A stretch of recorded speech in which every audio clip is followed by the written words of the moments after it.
So this episode is going to be all about recruitment and I think finding the right people for your business. Because I think a lot of the time people just recruit just to fill roles, as opposed to think of, is this the right fit for the business? And is this going to kind of help our business? So from your perspective, why is recruiting the right people so crucial for success in any business? If you recruit the right people, it makes your life easier.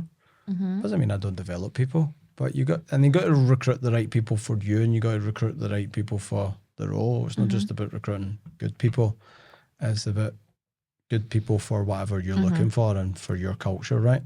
We're going to quote Richard Branson here. He says, I won't quote word for word, but we will quote as Branson.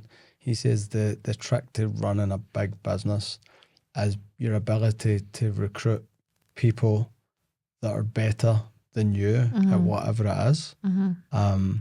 So recruit people who are better than you, whatever the role is, and know more than you in whatever the role is. And he says then you give them all the tools they need, treat them, train them so that they can leave, but treat them well so they don't, and then move out the way and let them go.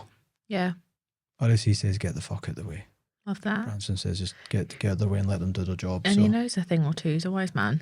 He's the first person I ever looked up to in business. Still is to this day. I was actually looking at Nectar Island last night and still going, one of my goals in life is to go spend a week in his island. Yeah. You can pay, go hang out. And I always want to go, and the only reason I want to go is because they say he goes to the beach and hangs out with people, and it'd just be nice to have a chat. Yeah. Boy, the guy's a G. But yeah, he's always like recruit good people, like, why in so many different industries, and he never claims to be a business owner, an entrepreneur. He's like, I get ideas, I hire and if you look at all these guys, they hire the right people and find the right fit and people that are smart in whatever industry. They get into so many industries, right? And that's what they were saying is, how do you build all these different businesses? It's like, I just hire the right people, and, I give them the tools they need, and I train them, give them all the training that they need, but I treat them so they want to keep working with me, don't want to become a competitor. Yeah. And they build the business. I just come up with ideas. And I think he's definitely the kind of entrepreneur that speaks the most about that and finding the right talent and recruiting the right people. I think that's what he almost sees his job is to find those people. Yeah, he doesn't claim to run businesses. He's an entrepreneur. He owns loads. Makes a lot of money for fair few. Yeah. Like 400.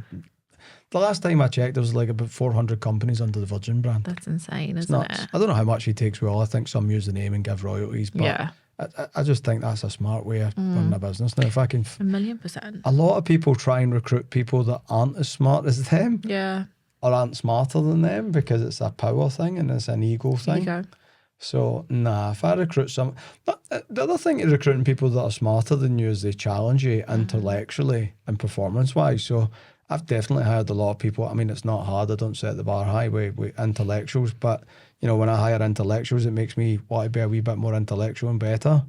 And so when you hire someone that's a wee bit more professional than you want to be a bit more professional. Someone who's more organised, you want to be a bit more organised, right? Because if you're going to come back to leadership, if you're going to lead that person, then they need to at least respect you. Yeah. Or respect the effort at least. So I don't care about ego. I love finding people that are smarter than me. I love finding people that are better than me. I guess someone I coach just now in Birmingham is absolutely crushing me in my role, but I love that. That's the whole point. Yeah. I'm not offended by it. My ego doesn't get hurt. I'm competitive. But I think finding people and again, I think it's key. It'll just make your life easier. Yeah. I don't want to hire a bunch of people I have to manage and go over their shoulder every day. It sounds exhausting. Exactly. So what are the biggest mistakes that people make when they're recruiting for the business? What mistakes do entrepreneurs make when they're trying to find the right people? They recruit people to manage. I think that's it, which drags up all of their time. And I think I see a mistake of people hiring people. They think people that don't know as much as them or better than them will be easier to manage because they won't challenge anything. Whereas I think the person who challenges things is easier to manage, because if I teach that person what to do, give them the tools to do it, give them the training they need and let them do their thing, I don't need to manage them on a day-to-day basis. Wind them up and let them go. I'm there. It doesn't mean I don't develop them, doesn't mean I don't spend time with them, but I don't need to teach them to tie their shoelaces. Like, how much time do I actually spend with you? Productively, not much, but... Because I don't have to, because, in the beginning I spent time with you, but I've got the right, I just think a lot of people make a mistake of hiring people that they think the perception is they'll be easy because, they're easy to manage because they won't challenge me and they won't challenge my authority and they won't challenge me intellectually and they won't question my actions. When I think it's the opposite. I want people that challenge me. I want people that look and go, why are you doing it this way? Why have you not got this system in place? Why would you do that? Yeah. Sometimes new people make me question. I go, actually, that's a good. People are like, why are you using paper for that? And I'm like, oh, why am I using paper for that? See what I mean? Yeah. And I think, so how do you then, when you are recruiting, when you're going through the kind of recruitment process and either the CV screening or interview process, do you focus on hiring people based on their potential or hiring people based on their experience? Depends on the role. If I'm hiring a developer for the digital media business, I don't care about their potential that much. They need experience to fit in at a certain level because we have certain level of expectations. If I was to pick between both in a role like that, I'd definitely say experience matters. But potential always matters as well because I want to develop people and I want people to grow with the company, right? I don't want your experience to be it and that's it. You stop because I want you to get better, right?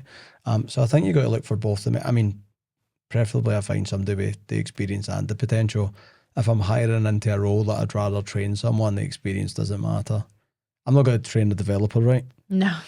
I'd love to see you try that. I'm not going to train a graphic designer. Do you know what I mean? I'm not going to. I could train a copywriter actually, even though I don't copyright. I could train that because I understand sales and words and their value and all this kind of stuff. And I can use ChatGPT like everyone else. Well, I know how to manipulate it, get it to help me. I don't use it and be all and end all. But you know, a developer, a graphic design, like I'm not willing to train that person nor pay for courses for them to go on. So I need experience there. So the potential doesn't. It's not a be all and end all. I'd love potential for them to grow and get better, but I'd rather find someone experienced. And if they're going to come in at a job that I'd pay them a lot of money straight away, they're expensive, right? But if it's a job that I'd rather train someone myself, I don't like hiring sales experience. I prefer training from scratch. I'm in an industry full of people that don't do things professionally and properly all the time, so I'm petrified. They're just looking for the experience. So I hire more in potential for roles like that. Yeah. So what is potential then? You know, when you're saying that you're looking for people with the potential, what is it that you're looking for? What are the qualities or what are the traits or what is the background? What does potential look like? Background's irrelevant. I don't care. I don't care where you've been. I care where you want to go and I care what you're willing to do to get there. Yeah. I'm looking for ambition with a work ethic and a student mentality to back it up. That's it. Everybody's like, I've got a willingness to learn. How many books did you read in the past 6 months to get better at your job? Simple. I actually seen someone ask that in their interviews and I'm like, that's a good interview question. When someone's like, oh, I'm really career orientated, what was the best book you've read in the past 6 months to help your career? None? No, you're not. You're not. Do you know what I mean? Yeah. So I think potential is someone who wants to evolve and wants to get better, but is willing to back it up. And I don't care if you read a book, right? That's just, I seen that. I'm like, that's actually quite a good thing. It's good when you're hiring somebody at a higher end role who's like, I'm career minded. Okay, what books have you read in the past 6 months to help your career? Again, you could ask a developer that or somebody with experience because that's another thing. Is it somebody that wants to go from looking for potential? Are they looking to continuously learn? Yeah. We call them, I was what I call a PhD. When I came in, I was poor, hungry and determined not to be poor. So I'm looking for somebody who has ambition to better themselves and better their career, but somebody who's willing to come in and do the things to back that up. Yeah. So how do you then cut through the act and what's genuine? Because I think a lot of people, and this isn't a bad thing, I think this is just people wanting to make a good impression and people wanting to do as good a job as they can, but a lot of people will all have the same answers because they've Googled how to answer questions and how to be the best version in an interview, and everyone says, you know, I'm really willing to learn, or everyone under the sun is driven, and you know, there's all these key things that I think come up when you search what to say in an interview or whatever. So how do you, when you are going through a recruitment process, how do you identify when it is more genuine as opposed to when it is researched? Don't accept the bullshit. Question. Be the kid. Kid digs deep and that's why. One of my mentors used to say to me, the first answer sounds good, the second one's the truth. First answer people give you when you ask them why they want to do something is usually the one that sounds good. Yeah. So Amanda, why do you want to do this job? Oh, I really help satisfying customers' needs. And Amanda, don't be scared to look at something to go, Matt, come on. Do you really wake up in the morning and get excited about helping wee Mary solve problems? No.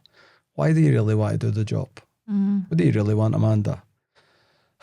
Then you'll hear a sigh most of the time because the guy comes down and they'll go, I just want somewhere where the manager's nice to me and it's a nice culture where I can make enough money so I can go to the weekend because I'm really stressed out because I've never got money left to go to the weekend. Okay, no good the real answer. So I force people to give me the honest answer by digging past the first one. I always just assume the first one's what sounds good. That's the first one. What they've practiced. Like someone says they're quitting, as the first answer to why they're quitting sounds good, right? It's no you, it's me. No, it's not. Do you know that? Yeah. Because people always say it sounds good when somebody falls out. It's no you, I'm just on the space, it's me. No, it's you. No, I'm a big butt, be honest, tell me, well, what is it? Oh, all right then, you're horrible. I don't like that you snore in your sleep and I hate it. All right, we get to... Yeah.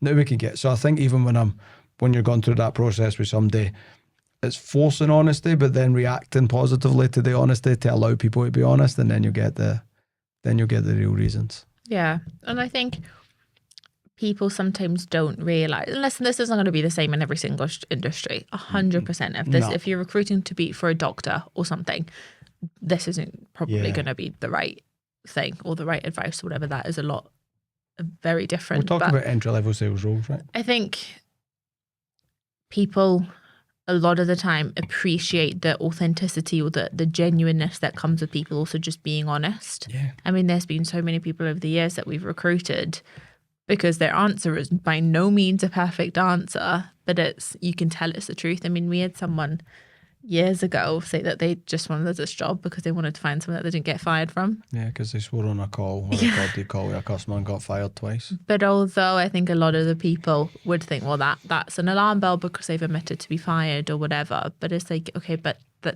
you know that is a genuine, truthful person, and that's, I think, a quality in someone that you would want to work with. I swore in that interview to make him feel comfortable. Yeah, you did. I just swore to make him feel, and I put my ease right. And he liked that, and I liked that. And yeah, it's allowing people to be... People say these scripted answers because they think that's what you want to hear, and they think... And a lot of people do want to hear it and do when you say it, and that's fine if you want the scripted answer. I like, and I suppose you like... I want the genuine answer. Yeah. Because for the very get-go, especially if I'm going to coach someone, I need honesty. I need to know who I'm dealing with and, you know, what they're turning up for and whatever. But, you know, if we start the relationship and me and allow you to tell me what sounds good, then it's going to continue until you know. So I preempt that a lot with people. When I ask questions like, why should we hire you? I always say, don't give me the company answer. Don't tell me you like doing customer service and you work hard, and you just tell me what do you actually want. If I had a gun to your head, right? I said this to someone the other day. I asked someone, do you prefer customer service or sales? And he's like, oh, I'm easy. I'm like, has a gun in your head? He's like, customer service. I'm like, great. Just say that. Yeah. He thought he had to say sales, albeit he couldn't get the role, but it was a customer service sales role. So he's like, oh, you know, I can do both. And he was trying to be nice. And I'm like, if I had a gun in your head, what would you say? And he's like, customer service. I'm like, great. And I says to him, that's a good way of me. I put a gun in my head sometimes when I'm indecisive and go, with a gun in my head, what would I say? And you don't have to threaten people with putting a gun to their head. Don't put across on that. But, if you really, if you were allowed to be really honest, Amanda, don't give me the company answer. Why do you want to do this role? Just give me the really honest, I need honesty here. And you'll see people's shoulders are dropping and they go, all right, so... Because they feel like they can be honest, because most people I want people to be honest. Yeah. Whether I hire them or not. I think the relationship should start there. And I think also it gets to the final answer quick, because if people aren't also honest in the recruitment process, and then if they did get hired or whatever, they're also not going to be as satisfied because it's not maybe what they truly wanted. No. So it's like, it's people will say what they think they want to be heard because they think that's what they need to do the job. But if you're not saying what you feel, is that a job that you really truly want to do? Yeah, 100%. This guy says customer service, and I'm like, this is not going to be a role for you. It's very sales oriented. Yeah. I'm sorry. But again, at least he was honest and I was on. I was able to be honest back, and we realised that the role wasn't a fit. Yeah. Do you know what I mean? Like, but if I just accepted anything and put him forward for a sales role, that would have been a waste of his time and my time. Well, yeah, he wouldn't have been happy. He wouldn't have enjoyed himself. And in a month's time, we'll probably be looking to recruit and fill that role again. It's a waste of a month's time. It's a waste of money for us. It's a waste of time for him. He feels like crap because he wishes he'd been honest in the first place. And yeah, just, get out of the way. Yeah. It's like if you're going to get in a relationship with somebody, just tell them all your bad habits. I've done that with my wife. I told her all my bad habits in the beginning because I'm like, if you're going to find them out anyway, I might as well tell you just now the things you might not like about me because why waste your time? I wouldn't even have a list to tell anyone. Sorry? I wouldn't have a list to tell anyone. Here's the bad things about me. I'm just too perfect. Yeah. I forget the question, but I'm sure we answered that. Yeah, it was about finding potential as opposed to experience. But I mean, preferably both. But I think if you're willing to train, experience is irrelevant. If you need somebody to slot in a role with not that lot of training, then experience is relevant. And I think potential depends on the type of person that you want to work with, and whether you want to develop them or just get. If I don't want to train somebody to be better and I'm happy with them just doing a role for the next 5 years, I don't care about potential. I just care that they've got the experience to come in and do the job. So what about then? So that's obviously kind of potential versus experience, or I suppose another way to look at that would be kind of skill set. What about then, like, how much are they a fit culturally as opposed to a fit skill wise? What's more important out of those two? I'll take culture over skill any day. And again, how do you measure that? You can't fit in with your because if I get someone who, that's my questions I ask people. What kind of culture are you looking for? Be honest with me. I'm just looking for somewhere chilled out. Somewhere where, I can just turn up and everybody's nice and it's quite quiet and I can go on my work and it's not too noisy, and I'll say it's just not the right culture for you. It's loud, it's a sales culture, it's proactive, it's not inbound, it's outbound, it's, a wee bit nuts. So, it's not the right fit. Culture's everything. Especially, I think, I'm not even going to say especially that, but I think in any business, culture's everything.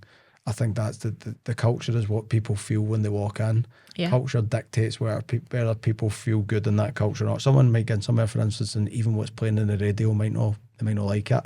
If someone's upset in the culture, that means it's going to affect the culture. Yeah. You need it to be a good fit both ways.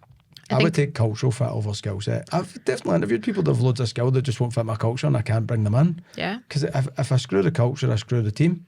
I remember so vividly. It's like such a vivid memory. And I think this is not the first time, because I've always thought you're not that bad, but I think this is one of the first times, because I've heard you say this stuff before, but I think the first time I really was like, okay, you are so protective of the culture and so protective of the environment that they're creating. As we must have been 6 months in of maybe working together, and this was pre-COVID, so pre-Zoom, and we used to bring in everyone in for our interviews, and everyone was always in the office and stuff like that. So people were coming in the afternoon, and I would go at reception and just chat to everyone and stuff like that. And I will never forget, someone walked in and he was on paper perfect for sales.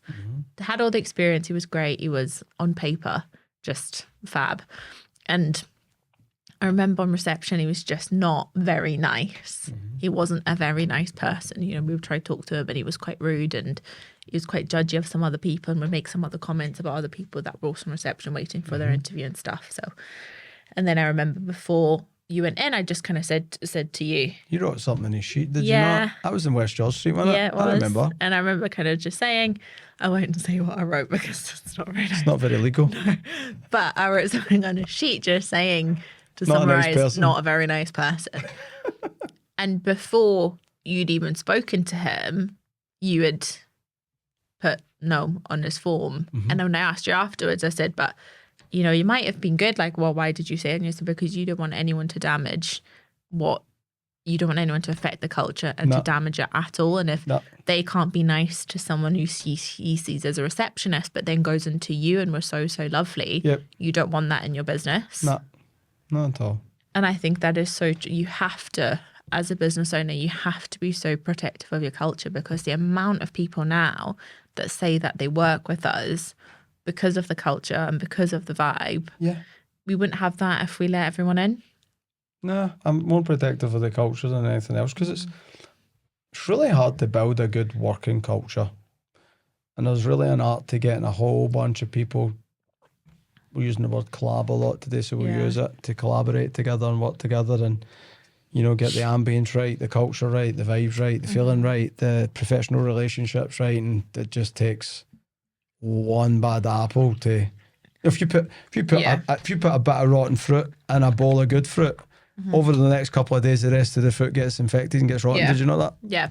So that's how I see culture. If I let one bit of rotten fruit in, it's going to infect the rest of the fruit. And for the sake of, Yeah. I might make more money, but it'll destroy my culture, which in turn will make me way less money in the future. I saw something the other day on, I think it was Instagram, and it was something like it takes 2.5 seconds to fill a room with a poisonous gas, but it could take 3 weeks to take all the poisonous gas out of that room.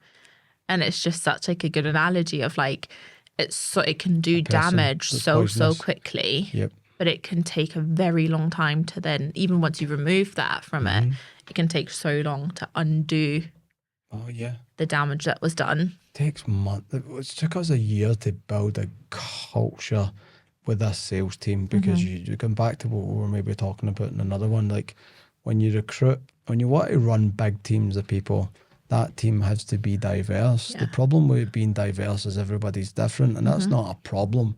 It's just harder to create a culture that's good for everybody.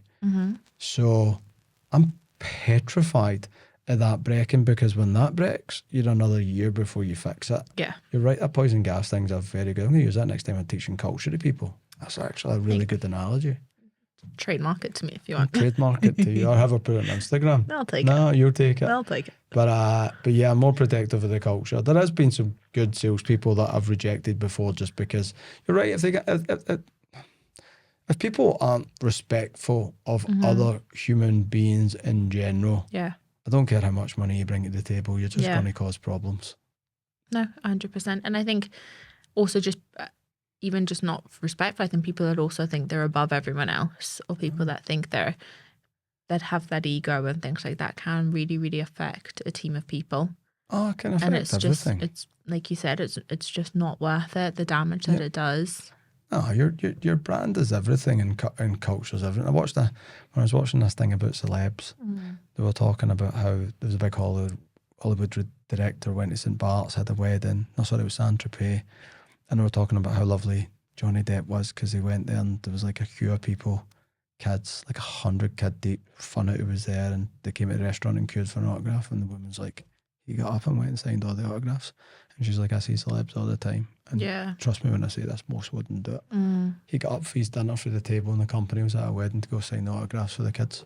And it's just his brand's good. Yeah. And do you know what I mean? Like that's for me, culture is you put a bunch of good, if you put a bunch of positive, proactive, good human beings in a room, that equals good culture. So how do you then portray that to attracting the right people, and how do you communicate that in the recruitment process? Because it is really important to get that across. I always say to people, when we're recruiting for our business, I always say to people, recruitment's a two-way thing. And when I talk through the interview process and what's going to happen, I always say, in this appointment, it's also a chance for you to interview us. It's a chance for you to get to know us or rewrite for you. Yep. But how do you communicate across your culture to help you try to attract the right people? I think these days, social media, and just anybody they come in contact with. I always tell people, because I ask this question a lot when I'm doing a Zoom with someone who's maybe thinking about getting into sales, right? And they're like, what's the culture like? And I always say, well, I'm biased. It's my culture. Yeah. I'm like, you ask that question to anybody in the other end of this call, who's ever going to tell you it's horrible? Yeah, it's awful. Bitchy, it's cliquey. Yeah. No one sitting on the other side of this conversation is ever not going to say it's great. The CEO is a bit of a nightmare. Do you know what I mean? No one that's in that's going to say, oh, we're interviewing you, come work for a company, but our culture sucks. I say, so I'm not going to answer that question, because to me, it's the best culture in the world, but I'm biased.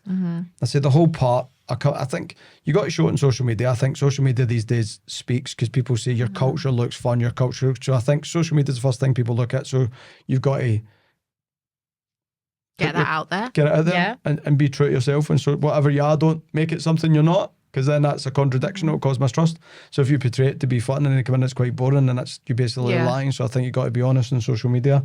I think the second thing I always say to people, come and sit 10 minutes my reception, you tell me if the culture's good. I'm like, you see, if I come into somewhere and sit in a reception and watch, I actively tell people to come and watch and listen. And I'm like, and you'll quickly see if it's a good or bad culture for you. Yeah. because you get a feel for, it's like when you walk into a club, we both might walk into a club and you'll be like, oh, it doesn't, I don't know if I'm into this, and straight away I'll be like, oh, I love these vibes. Yeah. So I think the word vibes and energy, Vibrations. I think when you walk in somewhere, you feel it. I think if you walk in somewhere and you're looking for a fun culture, a key indicator would be if people are smiling. Yeah, true. You know, do people look miserable? Do people look stressed out? Are people smiling? Yeah. You know, so I think one person's trash is another person's treasure. So you might walk in and hate the culture, and somebody might walk in and love it. So I don't think there's a true way of putting across your culture and out with allowing people to come in and experience the culture. So I never try and promote the culture to people, because I'm like, well, of course I'm going to tell you it's wonderful. And I'll describe it to you. It's proactive. It's fun. When I get somebody who I think would fit well in the culture, I'm like, imagine 30 of you in a room. Yeah. And they're like, oh, that sounds like a good time. I'm like, great. That's the culture. I think you're a bit of a cultural fit. You're positive, you're proactive, you seem like, you know, you're really into sales, you're really into progression. We have a bunch of people like you who like talking to people, they're quite fun, they're very proactive, and they're all here because they want to move a little bit forward. Yeah. Yeah, I think it's, people are always going to think of what are they going to get from it. They're, again, people are kind of selfish by nature, so what are they going to get from it? What are they going to get from that culture? And Of course. But also I think like again, it's not always just about the vibes, it's how else is value added. Is that, you know, do they give me an opportunity to progress, or do they give me opportunity to develop? And I always say to people, because 9 out of 10 people will say when we're doing recruitment that they want progression. And I'll always say, I think it's amazing. I can tell you about all the progression that we have, but I think it's only, I guess, believable if there's proof. So we'll come in and let us show you what our progression is. And I can introduce you to 5 people that have progressed, come in at entry level and progressed to where they said that they wanted to be. So I think it's being able to have social proof of everything that you're saying when you are trying to kind of attract people, and not just say, oh yeah, it's a great culture, or yeah, people can progress, or yes, there's lots of development. That's the problem. Everybody says it, right? But I think that's the thing. I think, but how do you prove that? Just make sure you have a good culture, right? Oh yeah, true. It's easy to say. But I think it's like, and again, it probably also starts coming from the leader, because I'm sure it was you that was telling me about this when Musk started all his space endeavors and wanting to kind of go into space and kind of wanted to start all of that.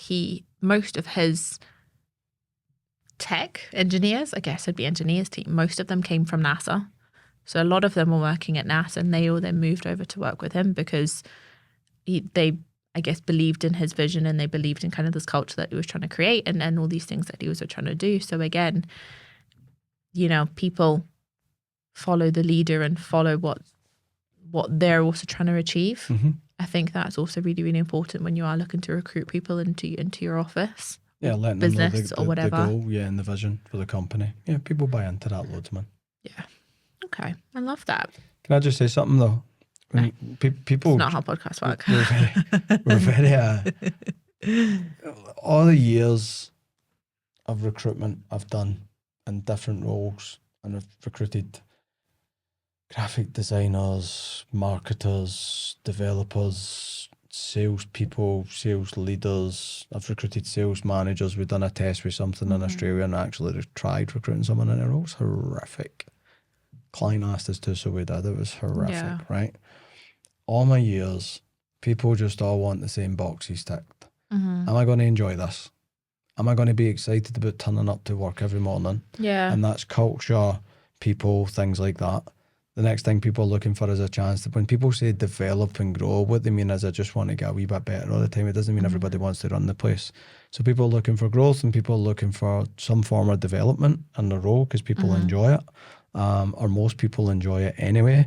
And the next thing people need is money. They want to feel like they're getting paid their worth, and there's a chance for them to make more. So I think as a recruiter, you got to make sure that you can offer all those things to the people you're recruiting. Because if you can't, now I've interviewed people before that have came for roles and their expectations of money is way higher than what I'm doing. I'm like, this isn't for you. We're not going to do that. Or if they tell me a culture they're looking for, I'm like, you won't enjoy this. You won't enjoy it. Or the type of development they're looking for, if we can't give them it, it's not. But I think it's, as a recruiter, you got to understand the 3 metrics that people are looking for. And as soon as, if you're giving people 2 out of 1, they'll hang about, but they'll keep their options open. If people are only getting 1, they're already looking for a job. If people are getting all 3, they won't leave you. Yeah. if people are always enjoying what they're doing and always feel like they're growing with a company and continuously as a professional or you know, stats wise, whatever, and if people always feel like they can make more money, why would you go anywhere? Yeah. That's what attracts and keeps good people. No, I think that's really, really true. But I think it's also like actively listening to the person where they're at in their life, because when I first started, before I was working with you, I was in a sales team, and I specifically remember saying, I don't care about progression, I don't care about money, I just needed experience. I had never had a job before, so I was like, just have experience. But again, it wasn't a long-term thing for me. I was wanting to go back to uni and things like that. But I think, how'd that work out? Well, I'm still on holiday from uni. I'm still deferring. How many years have you been deferring for? I mean, I've not emailed them in about 8 years, but yeah.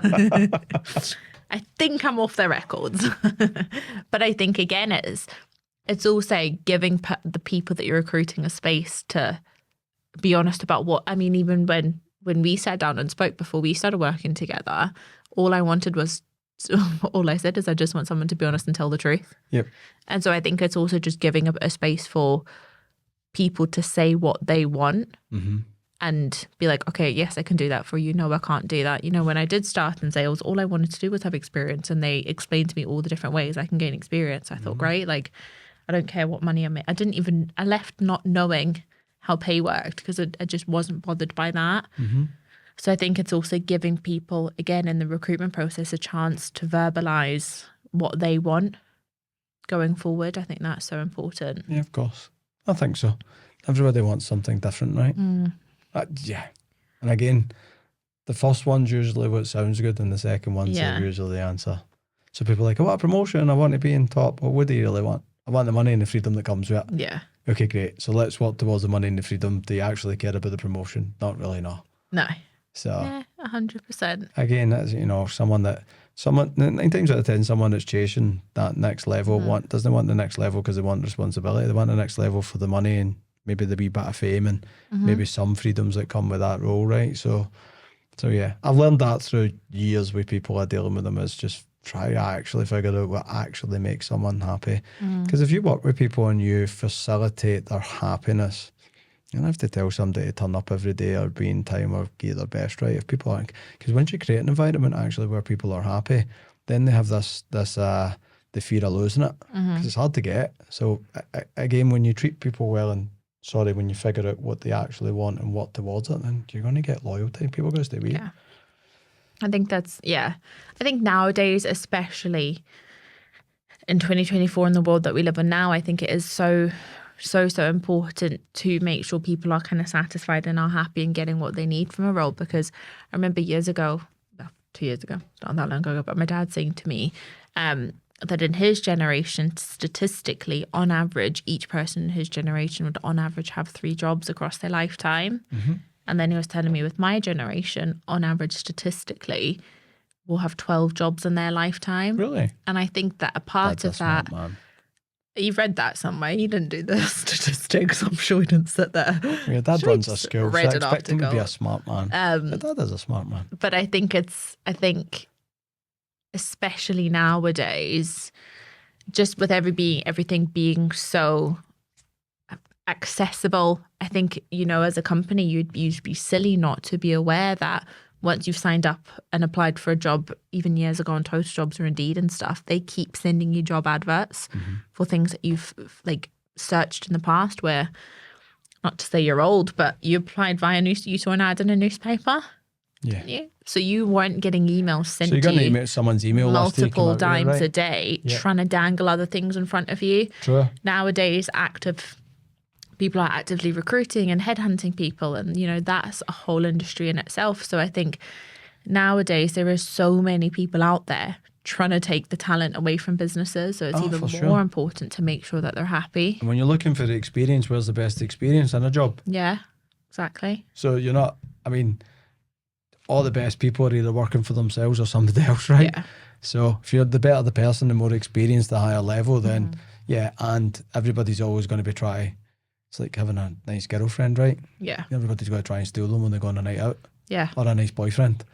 You know, people are going to chat. That's what people, Yeah. That's what they do. So you're right. And that goes into retention of people as well. I just always imagine that my people have been offered jobs all the time. Yeah. Because, you know, if somebody offers someone more fun, more development, and more money than you, they're off.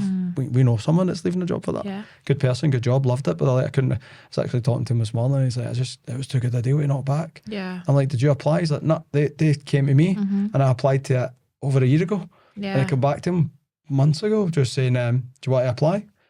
And he's like, I generally feel the development, the fun part was good, but it was money that was that just threw it over the edge. And do you feel like recruitment has changed over the years then? You know how we're talking about kind of previous generations, how many jobs they had compared to now. Do you feel like recruitment has changed over the years compared to or based on changes of what people are looking for from jobs? I think the A players work for themselves. So I think try to hire someone. Again, it depends on the role you're hiring to, right? I think, I'm not going to talk generationally because I'm going to sound like an old man. But I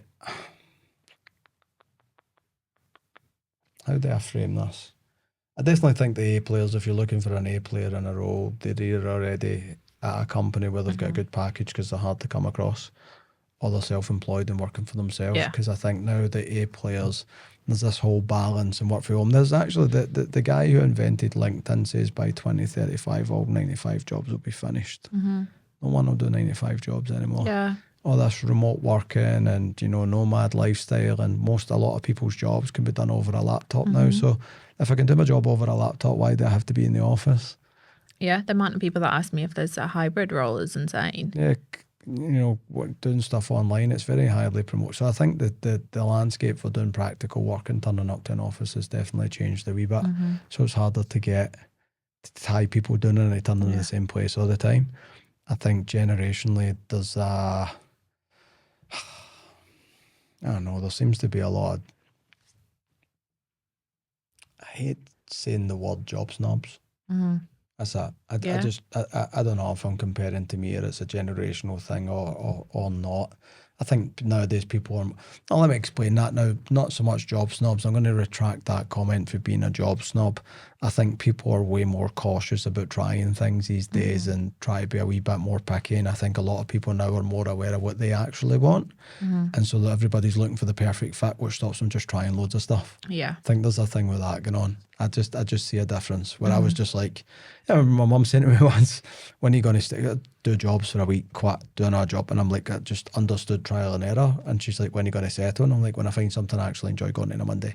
Fun at the point I was looking was the most important, but I don't see that now. People are very, very, not cautious, but I think people now know what they want a wee bit more. I'm impressed with some of these 16, 17, 18-year-olds coming in like dead set and what they're looking for. And I'm like, I had no idea by 23 what I was looking for. I remember saying, Mum, I don't know what I want, but I'll know when I find it. So I think try to recruit people, and I think everybody's competing for labour because of that. Yeah. So you've got, you know, at one point I know Amazon was giving people sign-on fees. $1,000. I know McDonald's were giving people computers, so you were getting a Mac for starting a McDonald's in America. So not only that, you know, if there's a supply and demand, right? If there's a lot of demand for workers, but not a big supply of them, and everything gets more competitive, so it's harder to hire someone. Do you know what I mean? Again, this person we know that's left the job, like the package you got, I'm like, you know, but you have to be, as a recruiter, you have to be competitive in your market these days, especially if you're in a growing industry, right? Again, it says where there's a lot of demand for people in your industry, but there's not a lot of supply.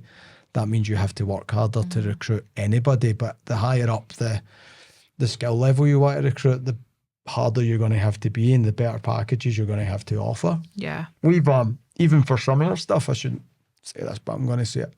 It's not bad, but we've started looking at, not even started, we've people that work for a digital media business all around the world, because some places they'll get the same talent for half the price. Yeah. Because the UK is a competitive market, and for some of the people we're looking for, and you know, there's very few people that can do it at the level we look for, but you're talking about the difference between paying somebody $5,000 a month and somebody $2,000 a month. Do you know what I mean? Because there's a huge demand for them in the UK, their skill set. Yeah. There's not a lot of supply, so therefore they can demand more money. And as a person trying to recruit them to do any work with you, there's not. We offer someone more money to do more work, and they're like, nah, I'm good. because they get enough money because they're very insane. highly skilled and in demand. It's quite tricky. Now we have to go recruit someone else to do the work. We just wish we could have paid them to do more. Yeah. If that makes sense. Yeah. And I think it goes in cycles. I think it goes in cycles where at some points the demand for roles is so high and the people that actually have that skill set is quite low. But then there's also times where the demand is low and there's loads of people looking. And I think the cycles can be, I mean, I'm sure you're saying to me, was there not a period in time at McDonald's? There were so many people looking for jobs. McDonald's were asking for degrees. Yeah, they did. Which I think is just insane. So there's so many cycles. So businesses always have to constantly evolve to those cycles. And well, we've got one coming soon. Yeah, we've got one coming soon. They're calling it the AI apocalypse.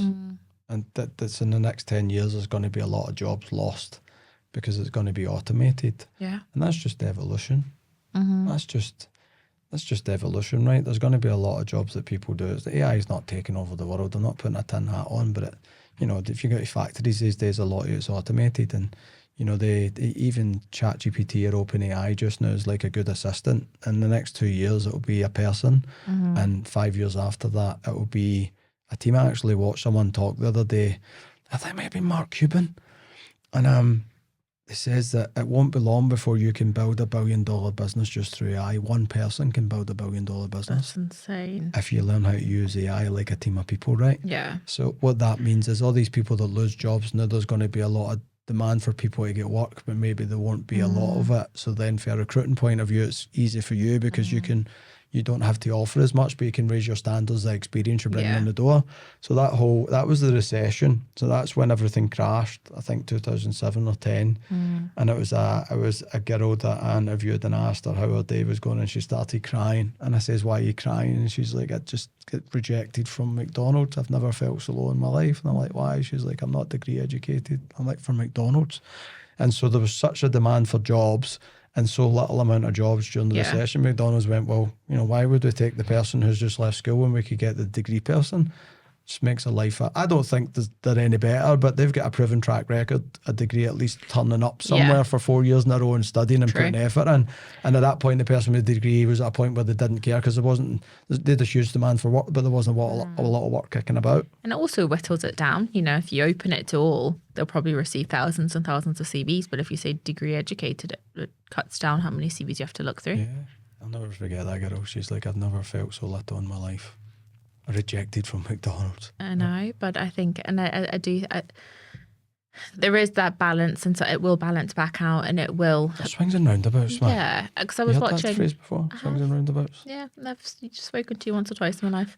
And I think you told me this story the other day about being the assistant at the moment, and then I'll be able to do the work of an agent and then a team. And I remember you telling me this, and I actually saw a video this weekend, and it was saying everyone's so terrified of AI because it's gonna no one's gonna have jobs, and it's really gonna kind of have an effect on the world. But this video was basically saying they thought that when the technology boom happened, they thought that and this person was basically saying in the video, just the working world will change in the sense that a lot of jobs will revolve around human interaction because everything will be so online and automated. People really crave other people, and that's when which is where we're going to be safe. Which is where all these other industries that don't exist yet will start kind of coming into play because just the world's needs changes. So it's not like jobs are going away. It's just like changing. Yeah, and it's jobs that will exist in 10 years' time. There'll be jobs in 10 years' time that don't exist now. Like no one thought 10 years ago you could have a job as like a TikToker. Or, that's actually really true. Yeah, an actual real job. Like, or a gamer. Exactly. Gamers, right? 10 years ago, gamers never get paid. How many kids, like adults nowadays, whose mum would always come in, that's never going to give you a career, do your homework, who wish they could have known and be like, well, actually, I could be a billionaire. You know what? That's a really good point. But yeah, the landscape is good. They're calling it apocalypse. It's not. It's just evolution, man. Yeah. It's really cool. Actually, we're going to do some stuff with AI that you're called agents. I don't know if you watch The Matrix, but there's things called agents. Do you think? What? What do you think? Nah, you don't. But anyway, we're not going to get down the Matrix route. But we ChatGPT now or OpenAI, you can get in and you can take AI and you can train the AI to do a job. So we were actually talking about next year about we're going to build AI bots or agents to do jobs, and then you can sell the agent to people. Like you can say, we're an employment agency, here's a person to do work. Well, like, here's our bot. Yeah. He pays 30 quid a month. You can use our bot because our bot specialises in write copy for you. Our bot specialises in doing functions on your spreadsheet, can write spreadsheets for you. So I'm like, Amanda, instead of doing spreadsheets all the time, we get this wee bot that if you go in and say, do me a spreadsheet, this, and this, will go away and do the wee spreadsheet for you. So therefore, there's another opportunity for people to go in and create somebody's job just now somewhere in the world is creating these wee bots. Someone else's job is to sell the wee bots to companies. So it actually creates working jobs for people as well. It's just different, and I think people are always worried about the unknown or worried about the different, isn't it? Yeah, but that's what they're saying by 2035. I think the guy that I can't remember his name, he's one of the link, they call him the LinkedIn Mafia, don't they? Because there's like Musk and that. There's a whole bunch of them that came for PayPal. He went into LinkedIn, and I think he predicted something in 1997. I think he predicted social media and what that was going to do for the world. And now he's predicting, he's like, what you would deem as a 9 to 5, like turning up to the office and going home, won't exist in 2035.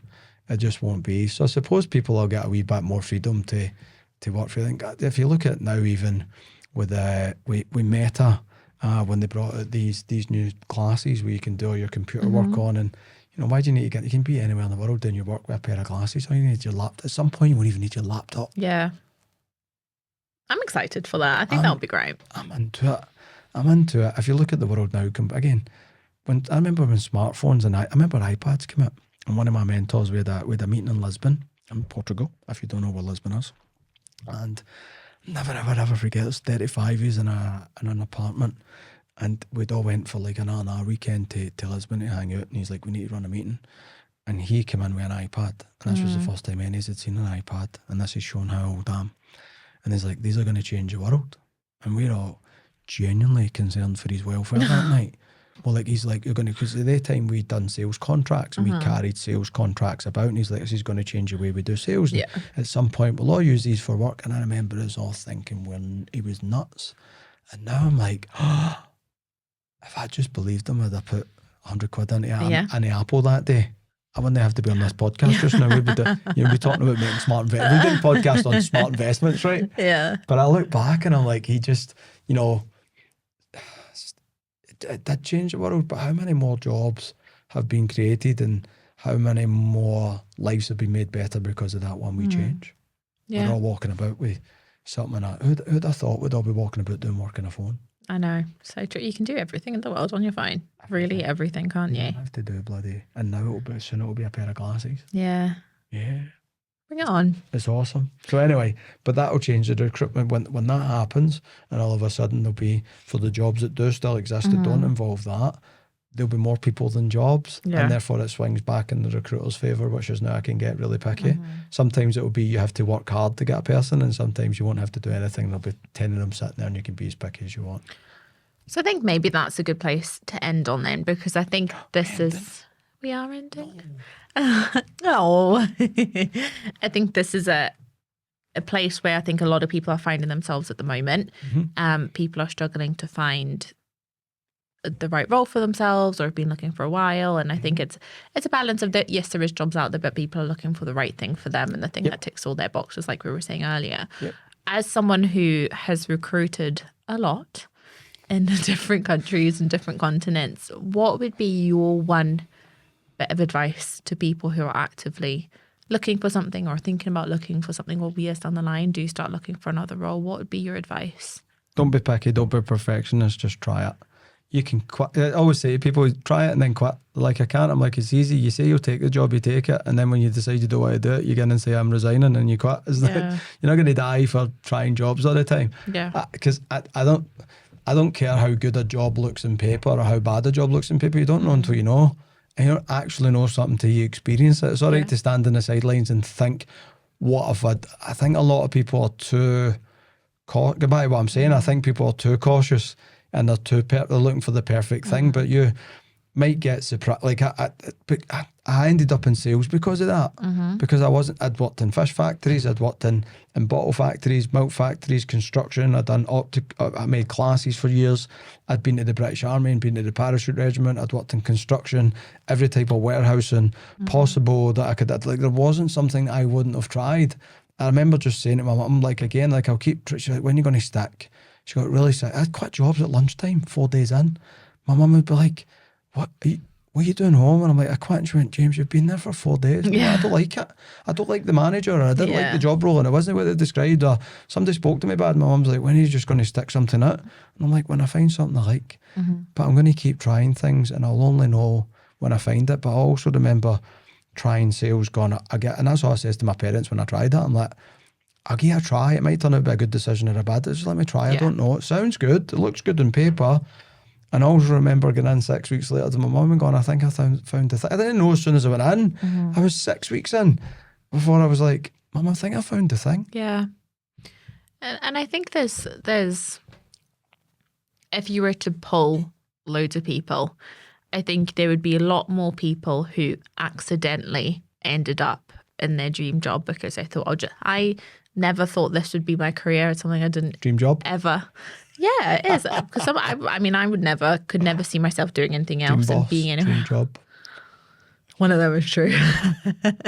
But I ended up here by mistake. You know, I ended up working with you by mistake. Yep. You didn't really interview me. You ended up with me by mistake. Must have done something wrong in your past life. But I think how many people, if you were to poll society, how many people kind of went into a dream job thinking, yeah, this is going to be my dream job, and it actually was their dream job. Disappointment. Yeah. So I think a lot of time people aim for this perfection, and what they think would be perfect will often disappoint, or they realize perfection doesn't actually exist. And I think just try things, because you never know what is out there, and you never know what a role can turn into.